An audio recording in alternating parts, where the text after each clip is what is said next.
Hello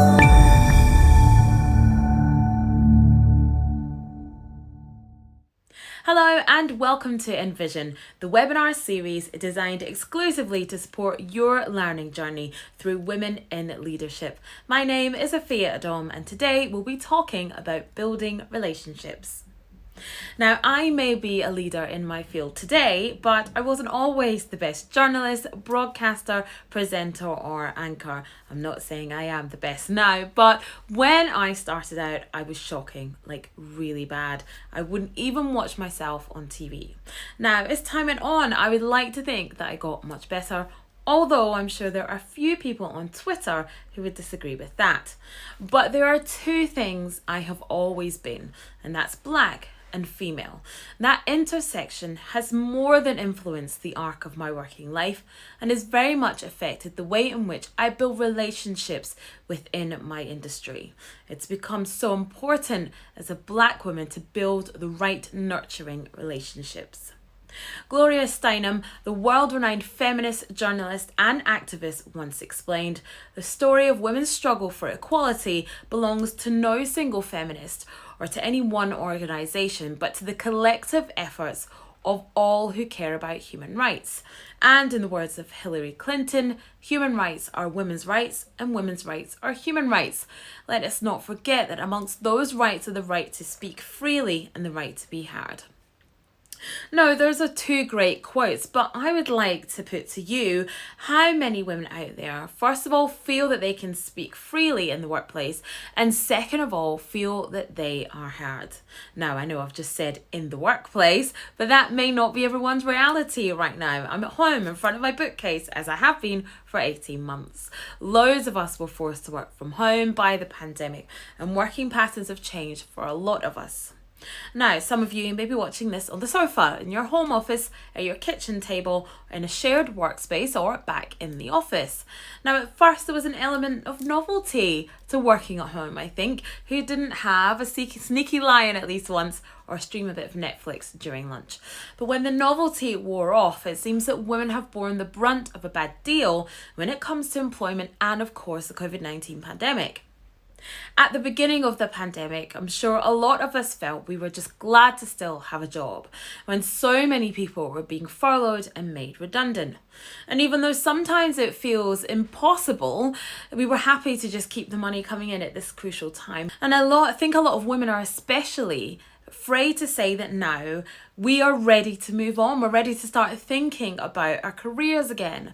And a lot of us are feeling like we're having to rebuild relationships with colleagues that we may not have felt so connected to for a while. Some of us might not even have met those colleagues if we started new roles during the pandemic. For both employers and employees, it takes a certain level of emotional intelligence all round for us to be able to say what we really want and convey that in a manner that's going to be received well, and that applies now more than ever. I remember when I started working for an African news channel back in 2015. Now, I confided in another black woman who I assumed would be an ally that my dream job was to be on screen. I started out as a producer.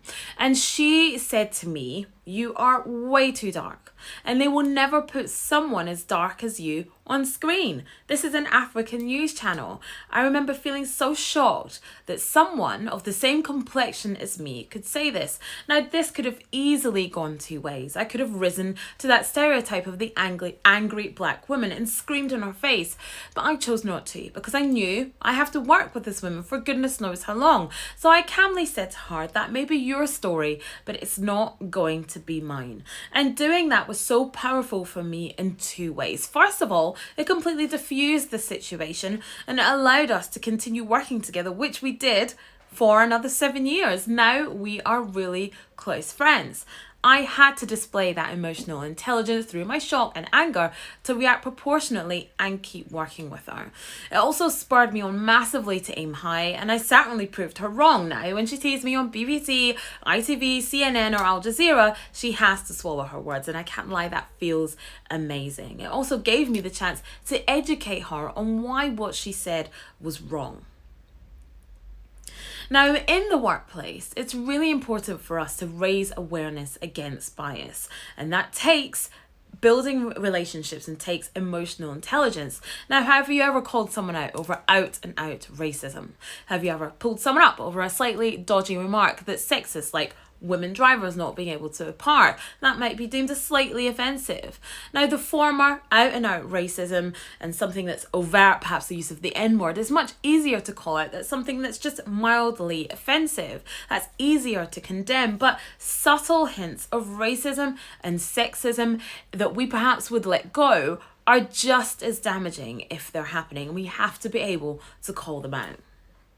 The murder of George Floyd in May 2020 was horrendous, and it was impactful. That was an out and out act of racial violence. Now, the pain that followed George Floyd's death felt different from any other news story I have covered before. Now, I've covered the Black Lives Matter movement in newsrooms since 2014, after the death of Eric Garner, the death of Philando Castile, Sandra Bland, Breonna Taylor, Ahmaud Arbery, countless others. What happened afterwards, though, was also tough. Now, it was great to be offered these platforms to speak about what happened and what should happen next in terms of talking about diversity and inclusion here in the UK. But I often felt like a token, and I often wondered to myself, am I on this channel because I'm a black, dark-skinned female journalist who can talk about race and ticks a box on this particular occasion, or am I on this channel simply because I'm a good journalist? I still have those questions today. Now, lots of companies came out to support the ideas of diversity and inclusion in those days and weeks after the death of George Floyd, and especially during Black History Month last year. They rightly recognised the need for change, but it's much more than the need it's much more than a need for change, and it's much more than let's hire more black people. It's not just inviting black people to have a seat at the table, but asking them to be part of the decision-making process to see who's at the table in the first place, or involving black people in the building of the table. You have to choose to challenge the status quos of company makeups to make it truly representative for everyone. And that's all about building relationships and having the right conversations. Now, as someone who's always functioning with the intersection of being black and female, it's really powerful to see women, and black women especially, being decision makers and in positions of power. As they say, you cannot be what you do not see. And that is really, really important for colleagues and for leaders alike. So I've talked about tackling big racism and condoning obvious acts of racism, which can be relatively easy to do. But it's the everyday racism and, of course, sexism and misogyny, or unconscious bias, as I like to call it, that we can and should always play a part in deconstructing. Now, the only way to do that is by calling out to combat it. It literally is that simple. Just call it out. Now, being anti-racist and an anti-racism ally isn't easy. It's called doing the work, and it will take something from you every single day. You will have to have difficult conversations, and some of these will have to take place in your work environment. Effective communication is key here. The journey towards communicating starts with us honestly regarding ourselves. It's easy to think that all the problems of the world when it comes to bias are external, but we can and must seek out the propensity of injustice that lurks within every single one of us and work towards eradicating it. Now, this is not about beating ourselves up over the things we may have said or thought and then becoming stuck in this vicious cycle of guilt. It's about admitting that we have to make changes. We have to consider how our own prejudices prevent us from acting justly and fairly. Now, we can't address biases until we admit that we have them ourselves. That's why they're unconscious. We don't necessarily know that we have them. And then, rather than indulging in the shame that may bring, we need to recognize our biases, and we should choose to move on and up, holding ourselves to a higher standard of behaviour that, of course, promotes equality. Systemic injustices and practices are hard to call out, certainly. It's so ingrained in society that we tend to just shrug our shoulders and say, well, that's just the way things are. It's going to take persistence, patience, righteous anger, and a willingness to make sacrifices. Like I said, it's doing the work. Now, institutions like the church, the police service, the prison service, the media, legal systems, or the NHS will not be changed by one letter or one email or one social media post, but by sustained conversation, letter and protest over a period of time. We must use all our honesty, might and willpower and collaborate with others to instigate change over a period of time. That's how we call out unconscious bias. Now, overcoming it, that's a different kettle of fish. I don't have all the answers for that. The only advice that I would give when overcoming unconscious bias is really very boring. It's simply continue to be yourself and be the best version of yourself that you can be. That's what I do. Now, I was once told by a black male TV producer that my hair, beautiful as it is, was not serious enough for mainstream TV. However, the next day, I was booked to be part of a documentary for NBC television in America on the royal family, completely proving him wrong.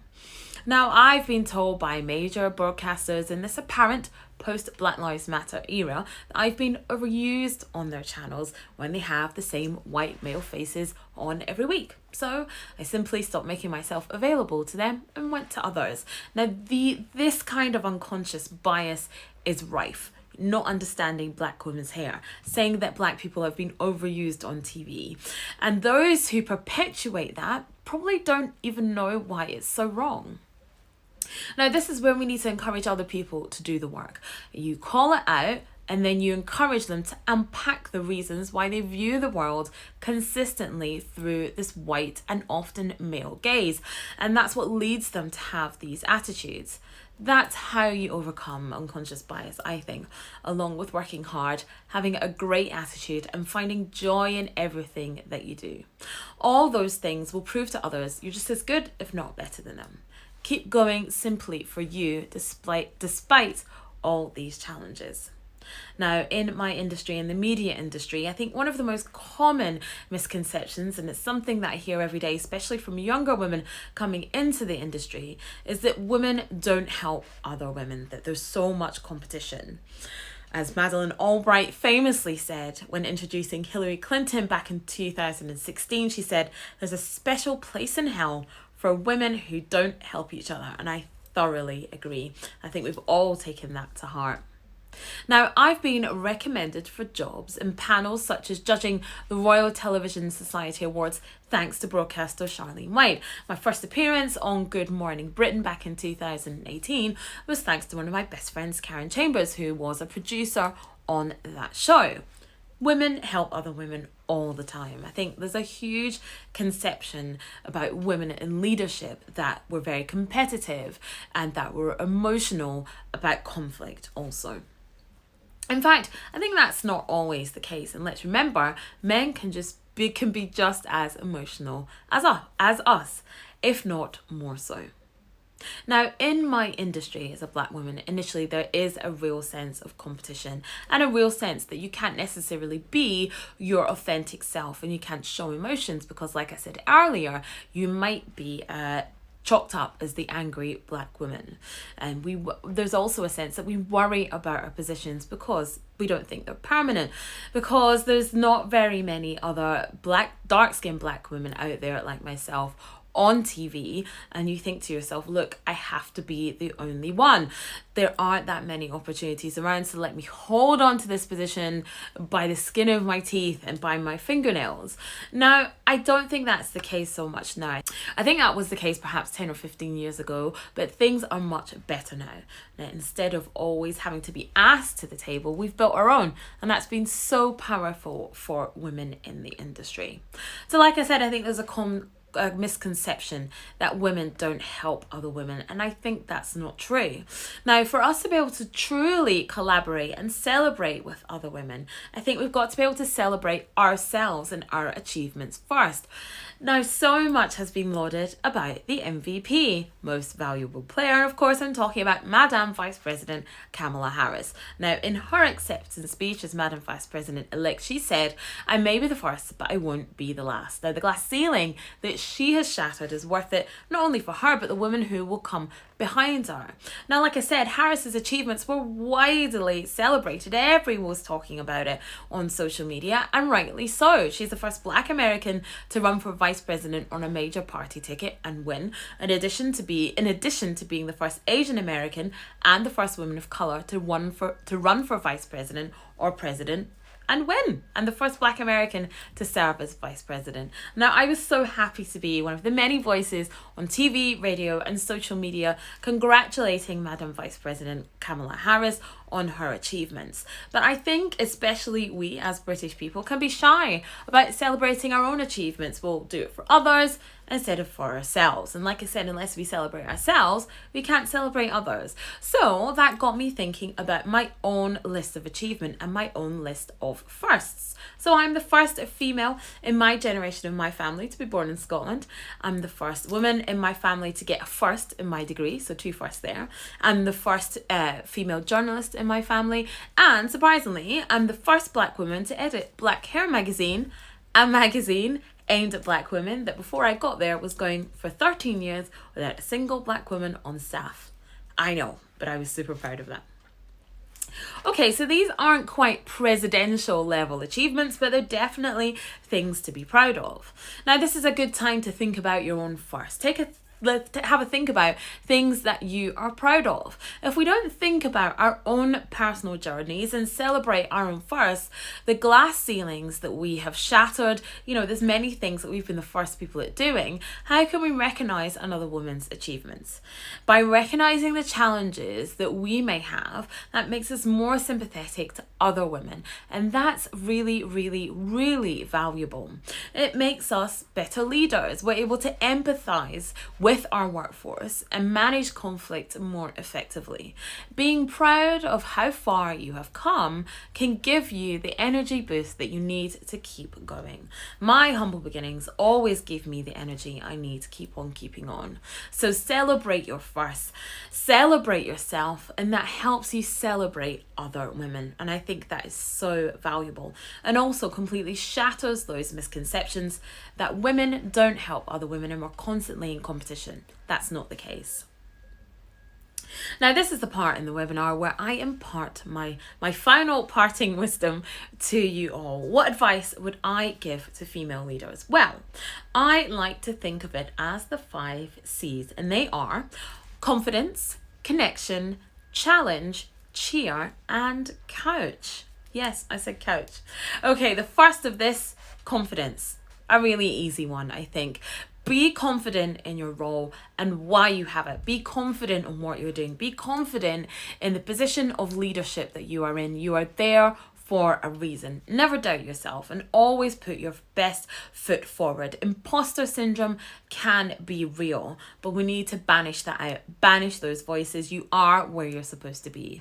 Now, your confidence in yourself and your abilities will shine through, and people will trust your skills, and that's really, really important. I always apply this. So when I'm on TV, I'm always confident in whatever I'm saying, even if I'm mispronouncing a town, a person's name, or I'm not really sure that 90% of this happens here, there, or anywhere. If I say it with confidence, people will believe me. Now, the second one is connection.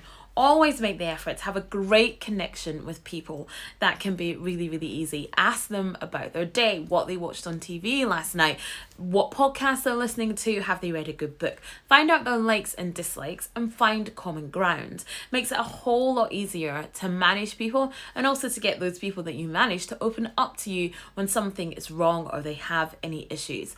If they feel they can trust you, they will open up to you more. And that is how you have an effective working team. Now, the third one is challenge. Be happy to challenge others, but be prepared for them to challenge you. Challenge the status quo when it comes to unconscious bias, when it comes up at every turn. And be prepared to innovate.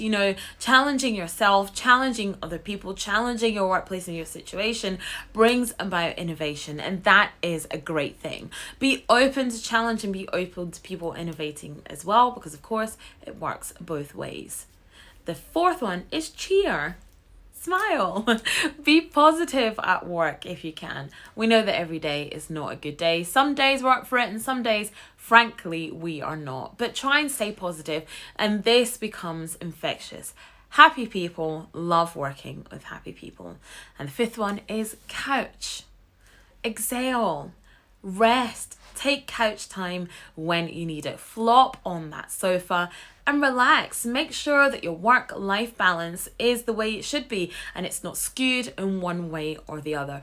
Do not be afraid to rest. Do not be afraid to switch off that phone and close that laptop because rest is so important for your physical and mental health. As they say, you cannot pour from an empty cup.